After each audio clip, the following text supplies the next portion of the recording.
You're just a janitor. Know your place. That's what her boss threw at her one evening.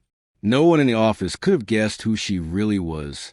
Until one day, the truth came out and the entire company froze in shock. Hello, friends. Welcome to Reddit Real Talk, where real-life stories keep you on the edge of your seat. Don't forget to subscribe, drop a like, and share your thoughts in the comments. Alana worked as a cleaner in a large construction firm. In her slightly oversized gray uniform, with a scarf tied low across her forehead, she looked like a shadow in the background. Her look was completed by yellow rubber gloves that seemed permanently fused to her hands. She blended into the walls so well, she was almost part of the furniture. Colleagues passed by without noticing her, sometimes even bumping into her or stepping on her toes. She never complained, never made eye contact, never joined a conversation. From her first day on the job, she behaved as if she didn't exist. For 2 years, nobody really knew anything about her. She quietly mopped the floors, emptied trash bins, and disappeared as silently as she appeared. That evening seemed like any other. The office was almost empty. Employees had shut their laptops and gone home. Alana entered the CEO's office with her mop and bucket. He'd already left, which meant she could clean in peace. But suddenly, the door burst open. The loud conversation that followed made her freeze in place. In walked Pavel Vitalievich, the CEO himself, followed by his deputy, Viktor Sergeyevich. They were arguing. Tomorrow we have negotiations with the Japanese, and we still don't have a translator. Pavel said, walking deeper into the office. This is a disaster, Viktor. We'll lose the deal. Alana kept her head slightly down, wiping the windowsill. Call a translation agency, Viktor suggested. I tried. The guy they sent last time almost ruined our last project. The Japanese nearly walked out. I'm not risking it again. Viktor frowned. So we find someone else. But finding a Japanese simultaneous interpreter overnight? Not happening. A tense silence filled the room. Alana put down her bucket and straightened up. I can help, she said. 2 pairs of eyes turned toward her at once. What? Viktor blinked as if he misheard. Alana calmly met the CEO's gaze. I speak Japanese. Fluently. Pavel raised his eyebrows in surprise. You? Viktor laughed out loud. You can't be serious. A janitor as our interpreter tomorrow? That's not even funny. Alana ignored the mockery. I just wanted to help. But if not, I apologize. She reached for her bucket. Wait. Pavel raised his hand. Viktor sighed. Pavel, you're not actually considering this. I am. Pavel cut him off. Part 2. ChatGPT. The next morning, I woke up earlier than usual. I made a cup of coffee and sat by the window, watching the light slowly creep across the kitchen floor. My mind kept replaying yesterday's moment over and over. Her face when she realized I wasn't angry, just calm, was priceless. She expected me to yell, to throw things, to make a scene. But I wasn't going to give her that satisfaction. Instead, I was going to give her something else entirely. A plan that had been forming in my mind for months, quietly, without anyone suspecting. I knew her patterns, her weaknesses, her little secrets. And if I played this right, she would destroy herself without me lifting a finger. That day, I didn't call her. I didn't text. I let her wonder what I was doing. The silence, I knew, would eat away at her more than any angry words ever could. And sure enough, by the evening, she sent me a short message. We need to talk. I didn't answer. Instead, I started making a list, names, dates, documents. Every person she had wronged, every shady deal she'd made, every lie she'd told. By the time I was done, the list was long enough to ruin her reputation completely. The next morning, I woke up earlier than usual. I made a cup of coffee and sat by the window, watching the light slowly creep across the kitchen floor. My mind kept replaying yesterday's moment over and over. Her face when she realized I wasn't angry, just calm, was priceless. She expected me to yell, to throw things, to make a scene. But I wasn't going to give her that satisfaction. Instead, I was going to give her something else entirely. a plan that had been forming in my mind for months, quietly, without anyone suspecting. I knew her patterns, her weaknesses, her little secrets. And if I played this right, she would destroy herself without me lifting a finger. That day, I didn't call her. I didn't text. I let her wonder what I was doing. The silence, I knew, would eat away at her more than any angry words ever could. And sure enough, by the evening, she sent me a short message. "We need to talk." I didn't answer. Instead, I started making a list, names, dates, documents. Every person she had wronged, every shady deal she'd made, every lie she'd told. By the time I was done, the list was long enough to ruin her reputation completely. By the next week, I had already set the first domino in motion. It started small, subtle whispers in the right ears. A concerned friend asking innocent questions at her workplace. A casual mention at a local cafe about a certain person being in over her head with things she shouldn't be touching. The beauty of gossip is that it doesn't need proof. It just needs the right tone, the right pause before you say, "I probably shouldn't say this, but..." While that seed was growing, I worked on phase 2, the paperwork. I went through old emails, bank statements, and text messages. I wasn't looking for obvious smoking guns. I was looking for patterns. Money moving where it shouldn't. Meetings with people she swore she didn't know. Payments under strange names. The kind of details that, when presented together, don't just raise eyebrows. They raise full-scale investigations. And all the while, I remained silent toward her. She sent more messages, each one shorter and more urgent than the last. "Please call me. We can fix this. I think you misunderstood what you saw." It was almost funny watching her try to gaslight me even when the walls were already starting to close in on her. But the real fun began on the 10th day. That's when I met with someone I knew she feared more than anything, an old business associate she double-crossed years ago. He owed me a favor, and when I told him I had information that could help him get revenge, he didn't even let me finish my sentence before agreeing. We sat in a quiet corner of a dimly lit bar. I slid a small folder across the table. Just enough to get him interested, but not enough to give away the whole picture. I wanted him hungry for more. "You'll get the rest," I told him, "once you make sure this ends up in the right hands." When I walked out of that bar, the air felt lighter, not because I was free of her, but because I knew the countdown had officially started. And the best part? She had no idea I was the one winding clock. 2 days passed, and I still didn't respond to her. By now, she was panicking. Friends started messaging me, mutual ones, people who didn't even know the full story, asking if I was okay. I simply told them, "Everything's fine. I'm just thinking." That phrase alone drove her insane. On the 3rd day, I went to see an old friend, Mark. Mark wasn't just any friend. He was the kind of man who knew how to make things happen without leaving fingerprints. 10 years ago, I'd helped him out of a mess when no one else would, and ever since, he owed me one. I told him everything, calmly, methodically. He listened without interrupting, occasionally nodding, his eyes narrowing with every detail. When I finished, he leaned back and said, "You don't need to fight her head on. You just need to give her enough rope, she'll hang herself." That was exactly my thought. We began putting the plan into motion. First, I made copies of everything I had, messages, photos, financial statements. Then I tracked down people she had stepped on to get ahead. Some were angry, others bitter, but all of them had one thing in common. They wanted payback.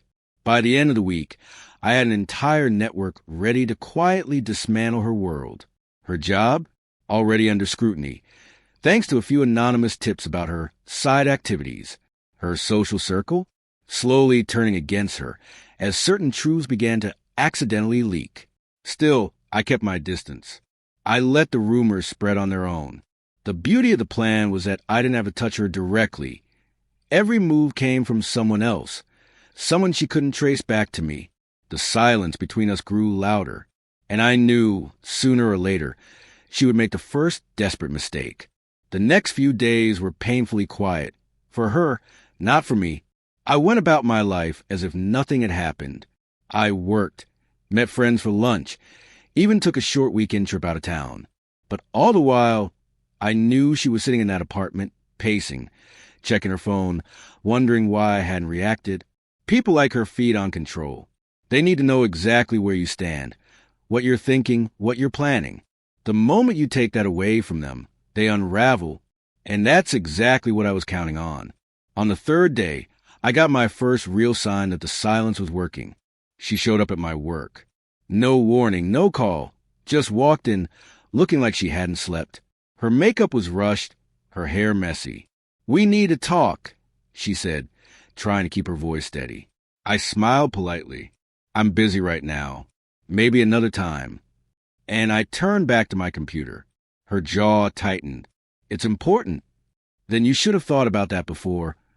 I replied without looking up, and I could feel her burning with frustration as she walked out.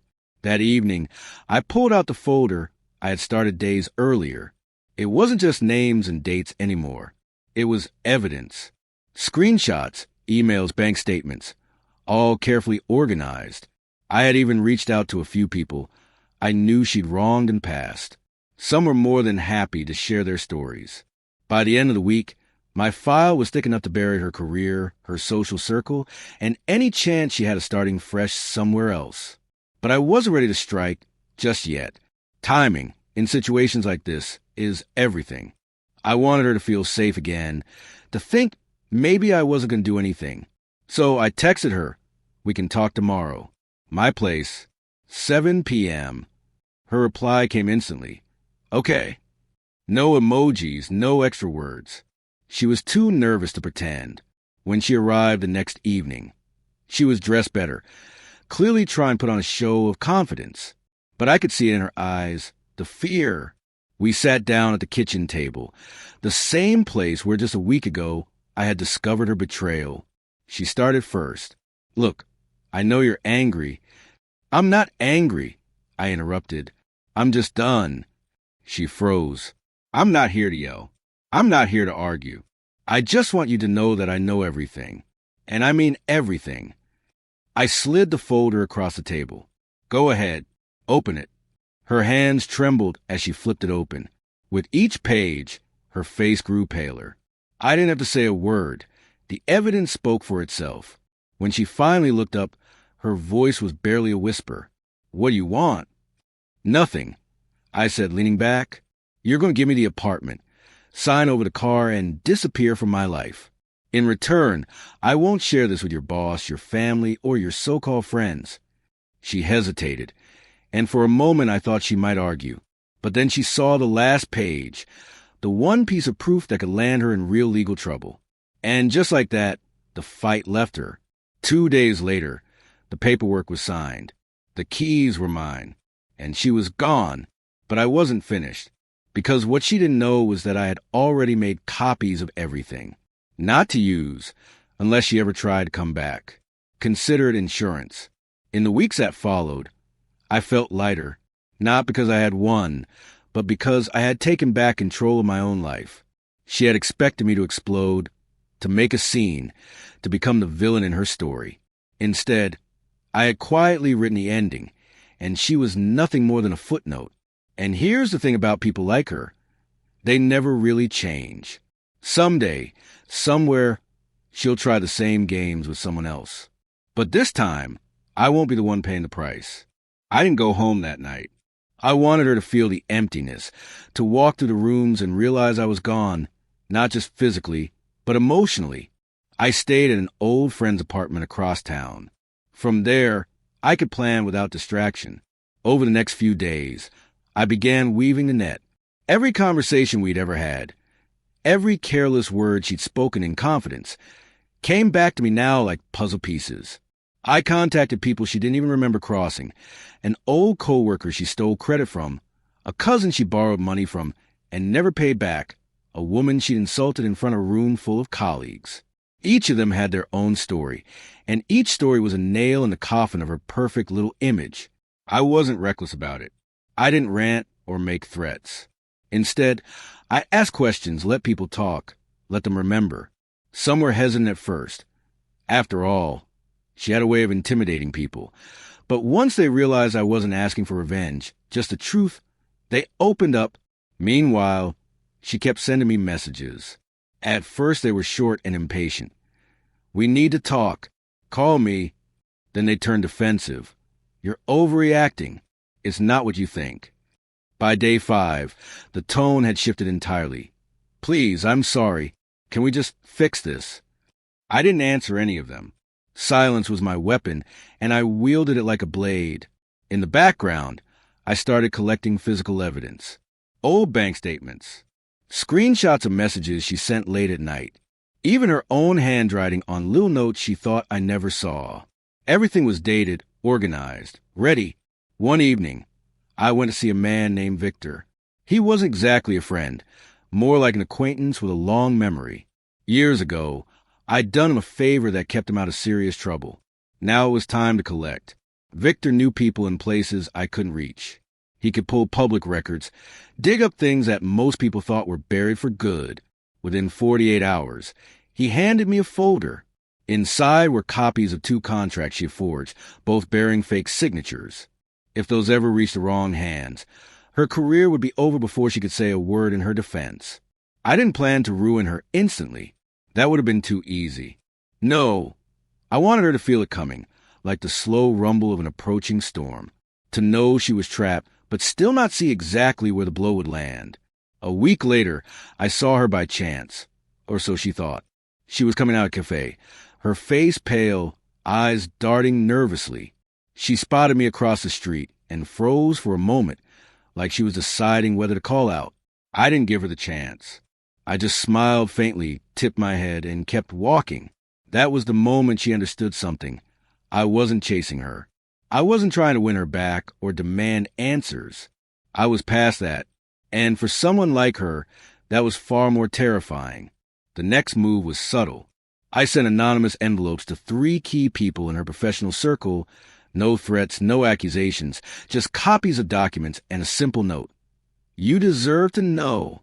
From there, the ripples began to spread. I could see it in the way she posted less on social media, and how her confident tone in emails became guarded, hesitant.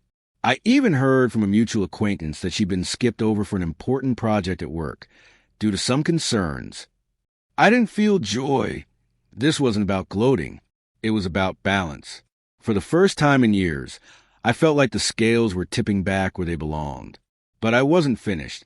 The last step was the most personal. There was one truth she had buried so deep that even she almost believed it was gone. It was about her past, something from before we ever met, that, if revealed, would make people see her in a completely different light. I had the proof, locked away for years. Now, I was ready to use it. 3 days passed before I finally saw her again. She showed up at my apartment uninvited, the same way she used to when she thought she could still charm her way out of anything. I heard the knock and knew instantly it was her, sharp, impatient. The kind of knock that said, "I'm not here to ask, I'm here to demand." When I opened the door, she looked different. Not physically. She was still in that expensive coat she liked to wear to remind people she could afford better. But in her eyes, there was a flicker of uncertainty, the faint shadow of fear. "Can we talk?" she asked, her voice softer than I'd expected. I stepped aside, letting her in without a word. The less I spoke, the more nervous she became. She sat at the edge of the couch, like a guest who didn't plan to stay long, but also couldn't decide how to leave. I think we need to clear the air," she started. "Things got out of hand. I never meant for you to find out that way." I almost laughed. That way? As if the problem was how I found out, not what I found out. "You don't have to explain," I said calmly. "I understand more than you think." She took a breath, relieved, mistaking my composure for forgiveness. That was the thing about her. She always assumed calm meant surrender. Over the next 20 minutes, she tried to weave her story, painting herself as someone who'd made a small mistake, a moment of weakness. She said it didn't mean anything, that she still cared about me, that the time we had together wasn't a lie. I let her talk. I nodded at the right times. And the entire time, my mind was on the flash drive hidden in my desk drawer, the one holding every piece of evidence I'd gathered. Finally, when she thought she'd smooth things over. I leaned forward. "You know," I said, "it's fascinating how people underestimate the quiet ones. They think we're not paying attention. They think we'll just let things go." Her smile faded. "What are you talking about?"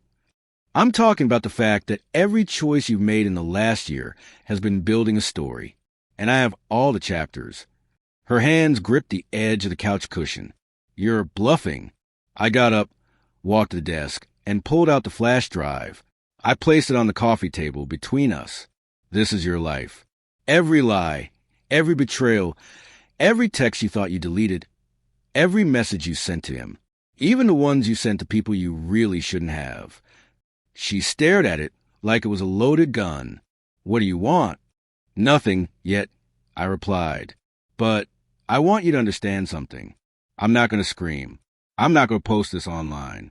I'm going to give you the opportunity to fix what you've broken. But if you make one wrong move, if you try to turn this around on me, then this little drive will find its way into places you can't control." The silence in the room was so heavy, it almost felt like a third person was sitting with us. I could see her weighing her options, fight back or comply. She wasn't used to being on the defensive, and it showed. "I don't know what you think you have," she finally said. "Then test me," I said, leaning back. "But you won't like the result." She stood, adjusting her coat, trying to reclaim some dignity. "This isn't over." "Oh, I know," I said with a faint smile. "It's just getting started." When the door closed behind her, I knew she'd spend the entire night wondering how much I really knew. And that was exactly the point. Doubt was a weapon, one that could do far more damage than confrontation. The next step would require patience. I needed her to act out of fear, to make mistakes. People in panic tend to reveal themselves in ways they never would otherwise, and I was ready to take note of every single one. So I waited and watched. It didn't take long for her to start showing cracks. First, there were the calls to mutual friends, fishing for information about what I was saying about her. Then came the subtle changes in her social media posts.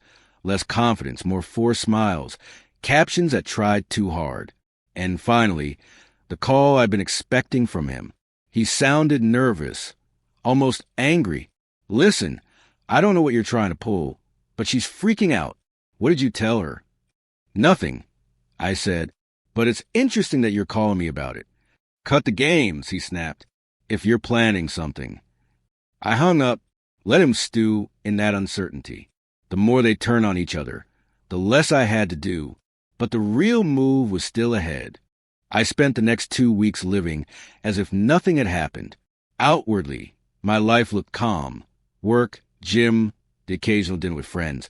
But under the surface, every hour was calculated. Every move was deliberate. She thought I was licking my wounds, crying over what she'd done. In reality, I was watching her unravel. The first crack came from her side. She began messaging me late at night, short, almost nervous lines like, "Are you okay? We really should talk. Please don't do anything stupid." I ignored every single one. Silence, I'd learned, can be louder than any scream.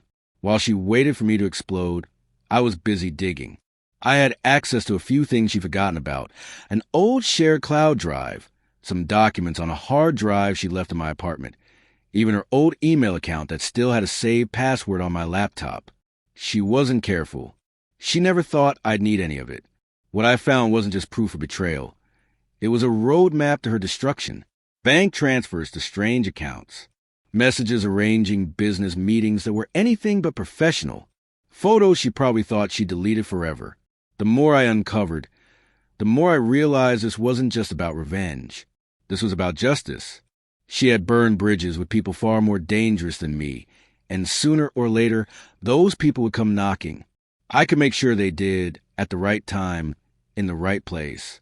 But timing was everything. If I moved too fast, she'd see it coming. If I moved too slow, she might find a way to cover her tracks. So I started planting seeds. Anonymous tips to certain individuals. A forwarded email here. A printed photo left in the right mailbox there. I didn't sign anything. I didn't use my phone. I kept everything untraceable. One of my most effective moves was with her business partner, Daniel. He and I had never really gotten along, but I knew something about him. He hated being lied to, and he hated losing money even more.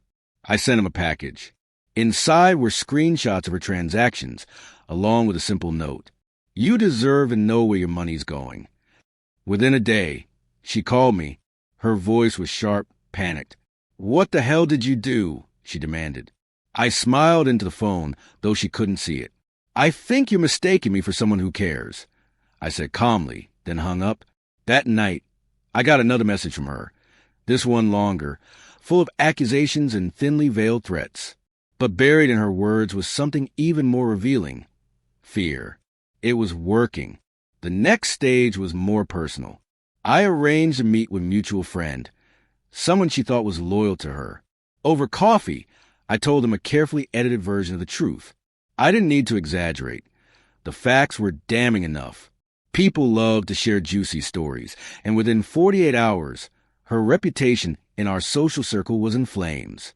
She tried to fight back, of course, tried to spin it as me being bitter and obsessed. But the thing about lies is they collapse when people start comparing notes. And thanks to my little information drops, plenty of people were doing exactly that. By the end of the month, she was a shadow of herself. She'd lost her business partner, several friends, and, from what I heard, a sizable chunk of her income. But I wasn't done yet. The final step was the one I'd been saving. I had something she couldn't talk her way out of, a recording. Weeks before I confronted her, I'd overheard a conversation she had on the phone. She didn't know I was in the next room, my own phone quietly recording every word. On that call, she admitted a fraud. She laughed about manipulating clients. She even mentioned names. I didn't plan to send this to the police right away. No.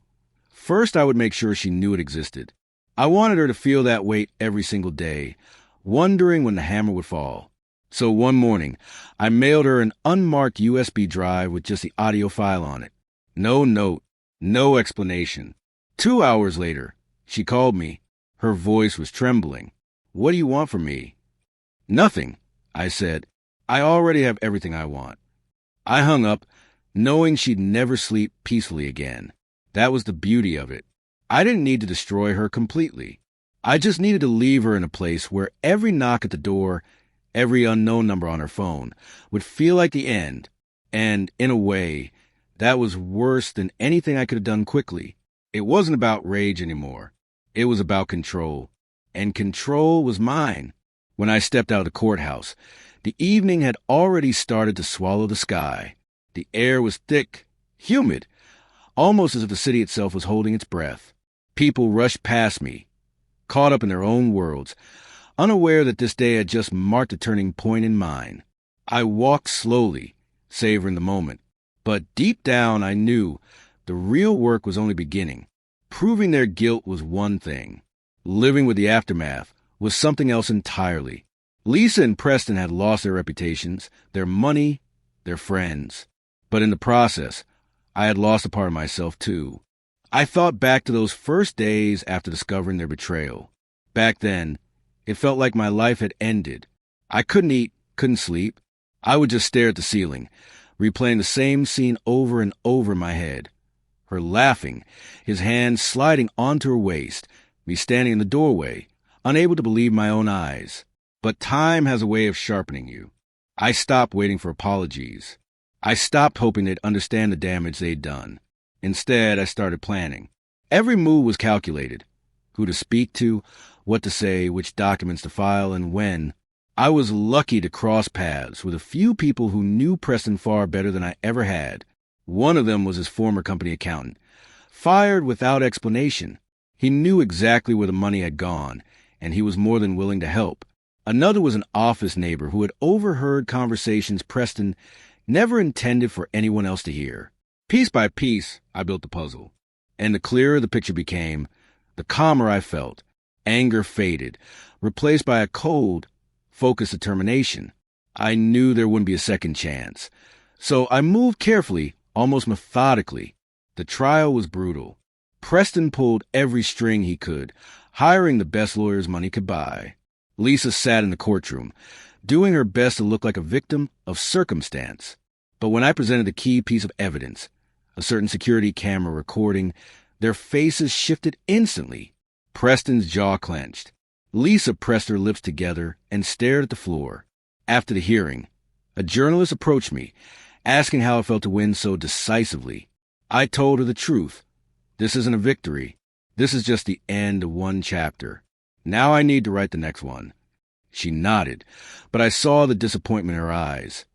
She'd been hoping for something more dramatic. That evening, I went home, poured myself a glass of wine, and sat by the window. The city lights flickered beyond the glass, and for the first time in a long while, I felt calm. Not happy, just calm. My life no longer revolved around them. In the days that followed, I received dozens of messages. Some congratulated me. Some wanted the details. Others asked to catch up and talk about the old days. I politely declined. I didn't need those people anymore. I started over, changed my number, moved to a new neighborhood, took a job that had nothing to do with my old projects. Sometimes I caught myself thinking about Lisa, not with anger, more with a sense of regret.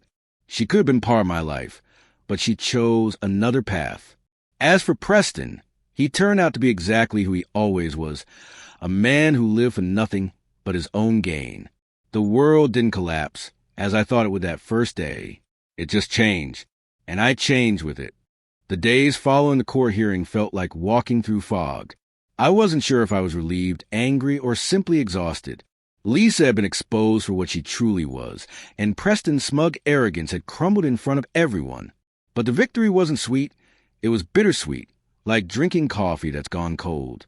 The footage from a hidden camera had gone viral in certain circles. People had always looked at me like I was the paranoid husband, were now avoiding my gaze altogether.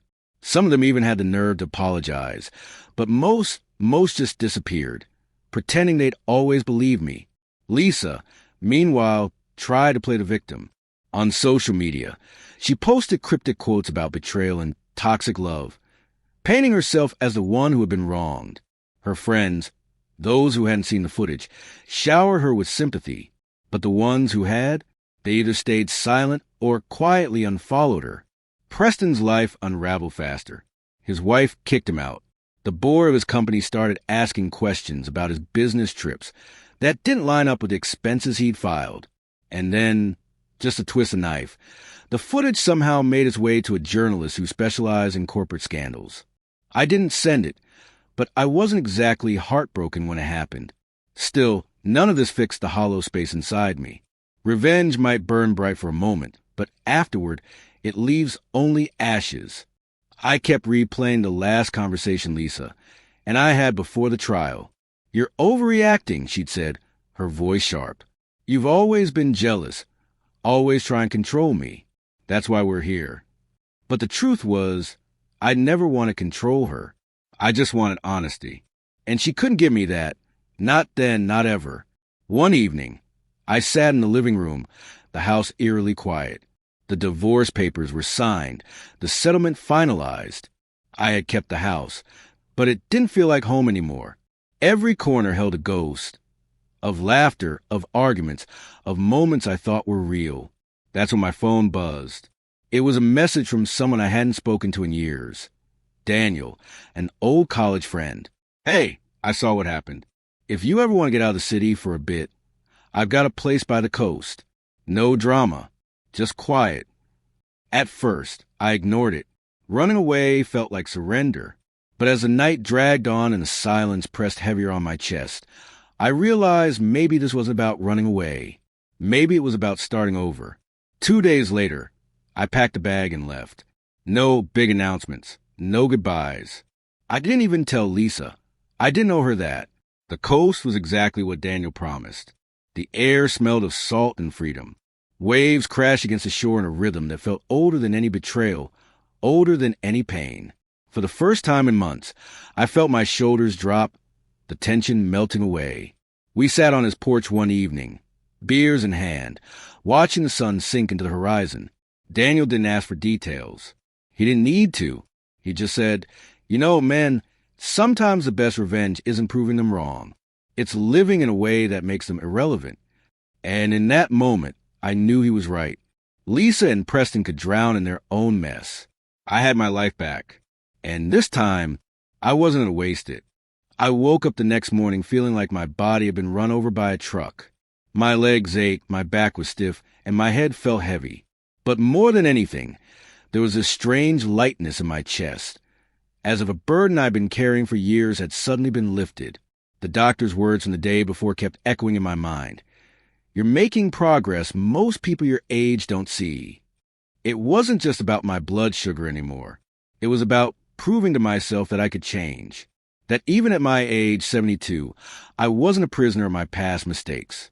I could rewrite my story one step at a time, literally. That morning after breakfast, I slipped on my walking shoes and went outside. The air was crisp, the kind of air that makes your lungs feel fresh and alive. I walked slowly at first, my joints protesting every step, but I remembered the doctor's advice. 5 minutes, not a marathon. Just move. At the 2-minute mark, something surprising happened. My stiffness eased, and my breathing became easier. The heaviness in my legs faded. By the time I hit 5 minutes, I felt so good that I kept going. 10 minutes. 15. When I finally stopped, I realized I'd walked almost a mile without even thinking about it. That became my new ritual. After every meal, breakfast, lunch, and dinner, I'd walk. Sometimes it was just around the block. Sometimes it was a slow stroll through the park. And the more I did it, the more I started noticing changes that had nothing to do with my blood sugar. I started sleeping better. My knees didn't ache as much when I got out of bed. My mood improved. My wife even said I was laughing more. The dark cloud that had been hanging over me for years was starting to break apart. 3 weeks later, I had my next appointment. My doctor looked at my numbers and then looked at me with this strange expression. "Are you sure you're not cheating?" she asked, half joking. "Cheating?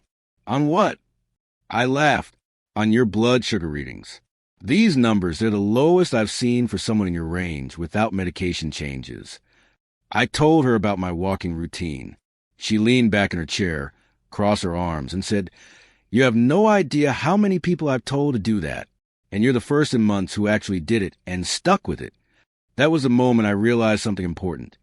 The secret to better health wasn't some magic pill or exotic diet. It was consistency. Tiny, boring, everyday consistency. And then came the part that shocked even me. One afternoon, I decided to push myself a bit and walk right after a particularly heavy lunch. Pasta, bread, and even a slice of cake. Normally, a meal like that would send my blood sugar through the roof. But when I checked my monitor 2 hours later, it had barely risen. That's when I started digging into the why. I read everything I could find on post-meal activity. Turns out, walking after eating helps your muscles use the glucose from your food right away, instead of letting it flood your bloodstream. It's like giving your body a shortcut to process sugar. It sounded so simple, but the impact was massive. My evening numbers became steadier. My energy didn't crash mid-afternoon. And for the first time in years, I felt in control, not at the mercy of my condition. Still, there was a bigger test ahead, one I didn't see coming. By the time the court hearings reached their final stage, the tension was thick enough to cut with a knife. Lisa had stopped showing up to some of the sessions, claiming she was too emotionally drained. But I knew the truth. Her lawyer had told her the case wasn't going in her favor. David, on the other hand, was still full of his old smugness. He would stroll into courtroom in his expensive suits, pretending not to notice me. But I could see in his eyes that flicker of uncertainty. He thought I had played all my cards. He thought I was cornered. And that's exactly what I wanted him to think. Because I still had the footage. The footage that neither of them knew existed. Weeks before the divorce proceedings started, I had installed a hidden camera in my home office.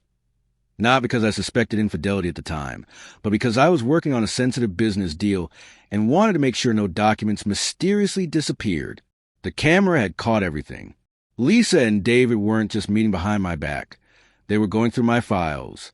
They took pictures of contracts, invoices, and even my personal journals. They laughed about how I trusted them, how easy it would be to get me out of the picture. The moment I found that video, I knew I wouldn't show it immediately. It was my ace, the one thing that could turn the entire case on its head. But timing is everything, and I was willing to wait. That moment came on the second to last day of the trial. My lawyer stood up, calm as ever, and addressed the judge. Your Honor, before we proceed with closing statements, we have one more piece of evidence to submit. This material has only recently come to light. The courtroom went silent. David shifted in his seat. Lisa's face paled. The footage played on the big screen. Every word, every laugh, every sneer was there. Lisa's voice was sharp and mocking. He's so naive. He actually thinks we'll keep him around after this is over. David chuckled in the video. Don't worry, sweetheart.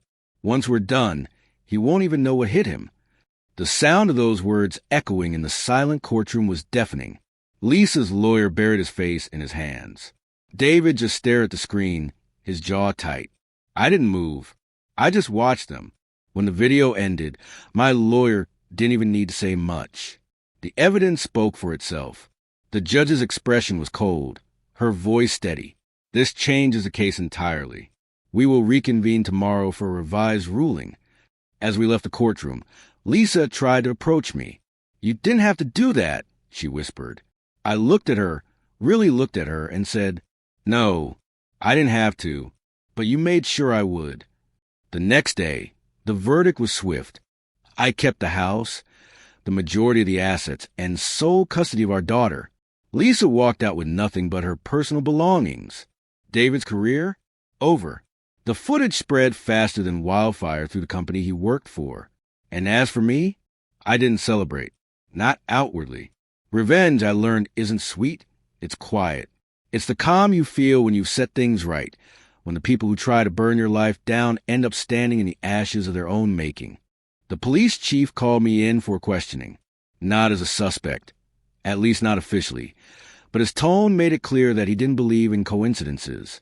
Funny thing, Mark, he said, leaning back in his chair. 2 people you had conflicts with in the last year suddenly find themselves in deep trouble. One loses his company. The other is facing criminal charges. And you? You seem to be thriving. I met his gaze and smiled just enough to annoy him. Chief, I think you're giving me way too much credit. I'm just lucky, I guess. His eyes narrowed. Luck has a habit of running out. That conversation only confirmed what I already suspected.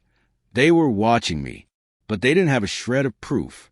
Everything I'd done was perfectly legal on the surface. The real work had been done in shadows, through favors, whispers, and carefully placed truths.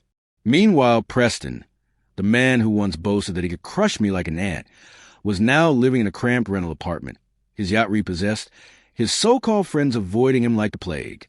Caroline, on the other hand, wasn't faring much better. She'd been blacklisted from the industry, unable to find even a secretary's position. The last I heard, she was living with an aunt 2 towns over. But here's the thing. Revenge, when it's all-consuming, can leave a void once it's complete. After months of meticulous planning and execution, I woke up one morning with the strangest feeling. There was nothing left to do. No more schemes, no more late-night strategy sessions. Just silence. That's when I realized something important. I had been defining myself entirely through the act of getting even. My victories were real, yes, but they were also tied to the people I despised most. And I didn't want my life to be a monument to them. So I took a different path. I started using my skills, the same ones I'd used to dismantle Preston and Caroline, to help people who couldn't fight for themselves. Small business owners bullied by corporate giants. Single parents harassed by landlords. People like me, once upon a time, who needed someone to level the playing field. Word spread fast. At first, I thought I'd stay under the radar, but soon enough, people started calling me a ghost advocate. Someone who could make problems disappear without ever being seen. It was during one of these cases that I got a letter. No return address. Just my name written in an all-too-familiar handwriting. Inside was a single sentence. We need to talk. It was signed, Caroline.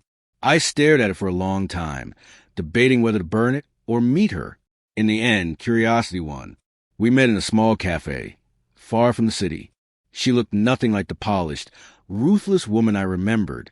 Her hair was dull, her makeup minimal, and there was a nervous twitch in her hands as she sipped her coffee. "I know you ruined me," she said without bitterness, "and I know I deserved it. But there's something you don't know, something about Preston." I stayed silent, letting her continue. "He's not done. You think he's finished, but he's been working on something big. And if I'm right, you're in danger." I leaned back, studying her face for any sign of manipulation, but there was only fear. "What makes you think I'll believe you?" I asked. "Because if I'm lying," she said, "you won't live to see the year out." The next morning, I woke up with a heaviness in my chest that I couldn't shake off. The kind that doesn't come from lack of sleep, but from the weight of knowing there's a storm waiting for you outside your door. I lay there for a few minutes, staring at the ceiling, listening to the quiet on the fridge in the other room. It was almost too peaceful for the chaos I knew was brewing. My phone buzzed on the nightstand. A message from Daniel. "She's asking questions. Don't respond yet." I put the phone face down and sat up. My plan was moving forward, but this was the part where timing was everything. If I acted too soon, I'd tip her off. If I waited too long, she'd slip away with more than just my trust. I spent the morning preparing documents, not just the financial records, but the personal ones. Photographs, messages, every breadcrumb that led from her innocent girl's nights out to the reality of what she'd been doing behind my back. I wasn't just going to confront her. I was going to make sure she could never twist the story in her favor. By noon, I heard the sound of her car pulling into the driveway. My heart rate didn't spike like I thought it would. Instead, I felt a strange calm. She walked in, sunglasses still on, holding a shopping bag like she'd just come from a carefree afternoon spree. "Hey," she said casually, as if nothing in the world was wrong. I didn't answer right away. I just looked at her. And for the first time, I think she realized I wasn't the same person she'd been deceiving for months. "We need to talk," I said, my voice even but cold. She froze for half a second, then gave a forced little laugh. "That sounds ominous." "It should," I replied. We sat at the dining table. I slid a folder across to her. "Before you say anything, I want you to look through this." She opened it, and her smile faltered instantly. Page after page, screenshots, photographs, timestamps. Her hands began to shake. She tried to push the folder back to me. "What is this? You're spying on me now." "No," I said quietly. "I'm showing you the truth. The one you've been pretending didn't exist." Her tone shifted from defensive to furious in seconds. "You don't get to do this. You've been..." I cut her off. "I don't have to explain myself anymore. You made your choices, and now I'm making mine." For the first time since this whole mess began, I saw fear in her eyes. Not the kind you get from being caught in a lie. The kind you get when you realize the person you underestimated is holding all the cards. I couldn't sleep that night. The weight of everything I had uncovered pressed on my chest like a stone. The voices from the recordings echoed in my head. Their laughter, their cruel jokes, their plans to get rid of me without me even noticing. I kept replaying every moment of the past few months, realizing how much I had missed, how blind I had been. But the more I thought about it, the calmer I felt. Not because the pain was gone, it was still there, sharp and raw, but because I knew the end was near, and it wouldn't be my end. The next morning, I went through the evidence again. Every file, every photo, every recording was neatly stored, labeled, and backed up in multiple locations. I wasn't going to let a single shred of it disappear. I printed out some of the most damning transcripts, highlighting the parts that would hit the hardest. If they thought they could bury me quietly, I was going to bury their lies loudly. 2 days later, I called my lawyer. He'd been with me for years, through business deals, property purchases, even my divorce from my first wife. But this time, when I walked into his office and dropped the folder on his desk, his eyes widened. He didn't say a word for a solid minute. Then he looked at me and said, "You're not just sitting on a gold mine here. You're sitting on a bomb." "That's the idea," I told him. We began planning every move, step by step. The lawsuits, the press leaks, The quiet calls to people who still owed me favors. Every detail was mapped out. We didn't want just revenge. We wanted it to be airtight, unstoppable, undeniable. By the time I left his office, the first domino was already falling. A week later, they called me. First, it was Lisa, her voice trembling, trying to sound casual. She wanted to talk things through, to maybe find a way forward. I almost laughed. She didn't know yet that the story was already out, that two of our business partners had called me furious after seeing some of the leaked messages. I told her I was busy and hung up. Then came Preston. He wasn't casual. He was angry. His voice was low and dangerous, the way it used to get right before he did something stupid. He accused me of trying to ruin him, of turning people against him. I didn't even deny it. I'm not trying, Preston. I said, I'm succeeding. And then I hung up on him, too. But the real moment came 3 days later, in the courtroom. The place was packed, not just with lawyers and witnesses, but with reporters, friends, and people from the board who had once thought Preston was untouchable. Lisa sat there, pale, her hands clenched together. Preston looked confident, too confident. He thought he still had control of the narrative. Then my lawyer stood up. He didn't start with accusations. He didn't start with emotion. He started with a recording. A simple press of a button, and Preston's voice filled the room. The same voice that had once charmed investors, now dripping with arrogance, bragging about how he'd cut me out completely and make sure I never saw it coming. The silence in that room was thick enough to choke on. Lisa's face went white. Preston froze, his jaw tight, eyes darting toward me for the first time that day. But I didn't look away. I wanted him to see that I was still here, still standing, and that every word he'd said would be his undoing. The trial had become a battlefield of wits, lies, and half-truths. Every morning, I walked into that cold courtroom with my head high, while Preston and Caroline avoided making eye contact with me. They had gone from smug confidence to cautious calculation. The once easy smiles were gone, replaced by the thin, tight-lipped expressions of people who know they're running out of safe ground. Preston's lawyer tried every trick in the book, objecting to evidence, twisting words, and even suggesting that I had fabricated some of my claims out of spite. But I had something they didn't: patience. I let them run in circles, knowing that every lie they told only tied them tighter in their own net. The jury began to notice it too. I could see it in the way they glanced at each other whenever Preston contradicted himself. Caroline, once radiant and confident, now looked like a ghost of her former self. Her perfect hair was still perfect, but the spark in her eyes had dimmed. Even she knew that the walls were closing in. Then came the moment I had been waiting for. My lawyer asked the judge for permission to present new evidence that had only recently been retrieved. Preston's side immediately objected, claiming it was irrelevant. The judge overruled them. The tension in the room spiked. From my briefcase, I took out a small black device, something that looked almost harmless, like a forgotten gadget from an old office. In reality, it was a hidden camera I had installed months before everything came crashing down. The one neither of them knew existed. The one that had silently recorded their whispered plans, their smug laughter, and their damning admissions. The moment the footage began to play on the courtroom monitor, the room went dead silent. Preston froze mid-breath. Caroline's hands twitched slightly, her knuckles turning white as she gripped the table. Their voices filled the room, clear as day, mocking me, detailing exactly how they planned to cut me out, and laughing about how I'd never see it coming. The jury's eyes widened. Some leaned forward. Others shook their heads slowly, as if they couldn't believe the audacity of what they were hearing. It wasn't just betrayal. It was calculated cruelty. When the clip ended, the silence lingered for several seconds before the judge cleared his throat and called for order. But the damage was done. Preston's empire of arrogance had cracked in front of everyone, and there was no way to patch it.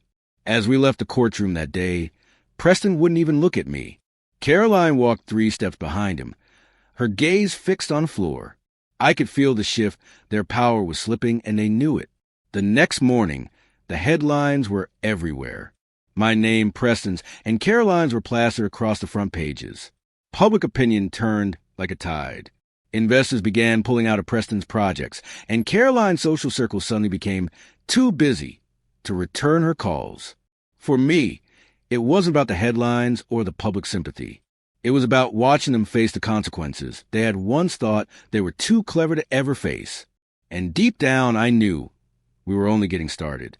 The courtroom felt smaller now, as if the walls themselves were leaning in, eager to witness the unraveling of the truth. My lawyer rose slowly, his expression calm, almost casual, but there was a sharpness in his eyes that told me he was about to strike. "Your Honor," he began, holding up a sealed envelope. "This is a new piece of evidence, obtained legally, and only recently made available to us.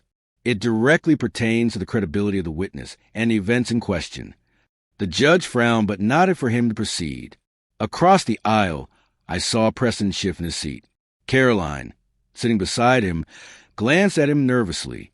The confident smirk she worn earlier was gone. Now, her lips were pressed into a thin, pale line. My lawyer walked to the evidence table and placed a small black device down. It was a hidden camera, one I'd installed months before when I first started suspecting something was wrong. At the time, I'd felt paranoid, almost ashamed, thinking maybe I was imagining the betrayal. But deep down, I'd known. And now here was proof. He pressed play. The footage flickered to life on the courtroom screen. The date stamp in the corner made it clear. It had been recorded just weeks before everything fell apart. The image was grainy but unmistakable. Caroline, in my home, laughing with Preston in the kitchen. The same kitchen where she'd once stood with me, making coffee on Sunday mornings. But this time, she wasn't making coffee. She was whispering, leaning close to Preston, her hand resting on his chest. And then words, clear enough for everyone to hear. "Once we get the money from the sale," Preston said, "he'll be out of the picture for good. He'll never see it coming." A murmur rippled through the room. Caroline's face drained of color entirely. She opened her mouth, but no sound came out. The footage continued, showing them discussing forged documents, how they'd manipulate timelines, how they'd make me look unstable, to push me out completely. Every sentence was another nail in their coffin. When it ended, silence fell. You could feel the shift, the jury leaning forward, the judge's eyes narrowing. My lawyer didn't even need to say much. The evidence spoke for itself. Caroline suddenly stood up. "This is taken out of context," she shouted, her voice trembling. It's not what it looks like." But Preston didn't back her up. He just stared straight ahead, jaw clenched, as if calculating how quickly he could distance himself from her to save his own skin. The judge cleared his throat. "We will take a short recess," he said, his tone heavy with the weight of what had just been revealed. As people began to shuffle out, I caught Caroline's eyes. She looked at me, not with anger, not even with hatred, but with a strange mix of fear and realization. She knew it was over. The next few days passed in a blur. The house was strangely quiet, but my mind was loud, a constant storm of questions, possibilities, and doubts. I kept playing every interaction with Emily over and over in my head, dissecting her tone, her words, her glances. Was she truly as innocent as she claimed? Or had she just perfected the art of lying with wide eyes and trembling lips? I decided that sitting still would get me nowhere. If there was one thing Preston underestimated about me, it was my ability to connect dots and to dig until the truth was forced into the light. So I started with small things, phone records, financial statements, even casual conversations with people who knew them both. And slowly, like pieces of a cruel puzzle, things began to fall into place. One name kept surfacing, Derek. I'd heard it once before, mentioned offhand at a dinner party. At the time, I didn't think much of it, some business associate of Preston's. But now, every time I trace a lead, Derek's name seemed to hover in the background like a shadow. I dug deeper and learned that Derek wasn't just a colleague. He was a middleman, someone who specialized in discreet, off-the-record transactions, and not the legal kind. The picture was becoming clearer. Preston hadn't just stolen from me emotionally. He'd been running a side operation siphoning money through shell companies, laundering it with Derek's help. And Emily, whether by choice or manipulation, had been used as a pawn in more than one of those deals. That's when I realized this wasn't just betrayal. This was a crime. My instinct screamed at me to confront Emily again, but I knew better now. If I lunged too soon, she'd warn Preston. And Preston was slippery enough to vanish before I could do anything about it. So instead, I decided to set a trap, not just for her, but for him as well. I booked a table at a quiet restaurant and sent Emily a message. We need to talk. One last time. No arguments, no scenes. Just dinner. She agreed, perhaps out of guilt or maybe curiosity. When she arrived, she looked tired, as though the weight of everything she'd been hiding was starting to crush her. I played it cool, talking about ordinary things at first, letting her relax. And then, casually, I mentioned Derek's name. The reaction was instant. Her fork froze halfway to her mouth. Her eyes darted to mine, then away. She opened her mouth to speak, then closed it again. I didn't press. I just smiled, as if I'd said something meaningless. But I knew then that I had her cornered. She knew exactly who he was. That night, I made the call that would set the final act into motion. Not to Preston, not to Emily, but to someone far more dangerous to both of them, a federal investigator I'd known for years. The courtroom felt like it was holding its breath. The prosecutor's voice was calm but razor-sharp as he revealed the last set of evidence. The very thing Preston had sworn could never exist. It was a USB drive, innocuous-looking, silver and worn at the edges. But on it were hours of footage from hidden cameras. Cameras Preston had unknowingly walked past countless times in his own office and yacht. The first video played. There was Preston, sitting in his leather chair, casually instructing his accountant to move the funds before the audit. Same as last time. His tone was bored, as if stealing millions was just another line on his to-do list. The jurors leaned forward, their faces tightening. Then another clip, this time on the yacht. Preston was laughing with two board members, talking about keeping certain shareholders in the dark, while pouring himself another glass of champagne. The air in the courtroom grew heavy. But the real blow came with the third video. In it, Preston was meeting with someone I recognized immediately, Caroline. She was dressed elegantly, her hair pinned back, speaking in a low voice. Preston leaned closer to her and said, "Once it's all transferred, we'll be untouchable. He'll never see it coming." The he was me. The moment those words echoed through the room, I saw Caroline freeze. Her lawyer shifted uncomfortably, whispering something in her ear. Preston, on the other hand, turned pale. Not the irritated flush he wore when angry, but the bone-deep whiteness of a man realizing the ground beneath him had just vanished. My own lawyer glanced at me, a flicker of a smile playing at the corner of his mouth. He knew what this meant. This wasn't just circumstantial evidence anymore. It was a confession, plain and undeniable. The judge called for order as murmurs broke out among the audience. The gavel struck twice, but the room still buzzed with shock. Caroline's eyes darted toward me. I didn't look away. There was no anger left in me at that point. Just a kind of cold, calm clarity that comes when the final piece of a puzzle clicks into place. The trial wrapped faster than anyone expected. The jury's deliberation was brief. Preston was found guilty on all counts: fraud, embezzlement, conspiracy. Caroline's fate wasn't much better.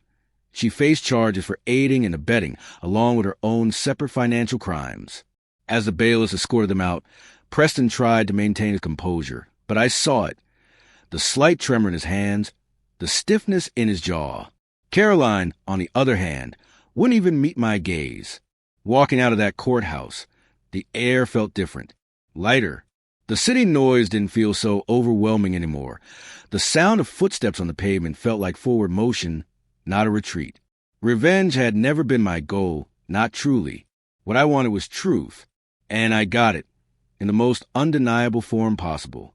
That night, I didn't celebrate with champagne or throw some grand victory party. I simply went home, opened the windows, and let the cool night air fill the room. I sat down with a cup of coffee and wrote in my journal for hours, not about them, but about what came next for me. Because in the end, the real win wasn't their downfall. It was a fact that I finally had my life back.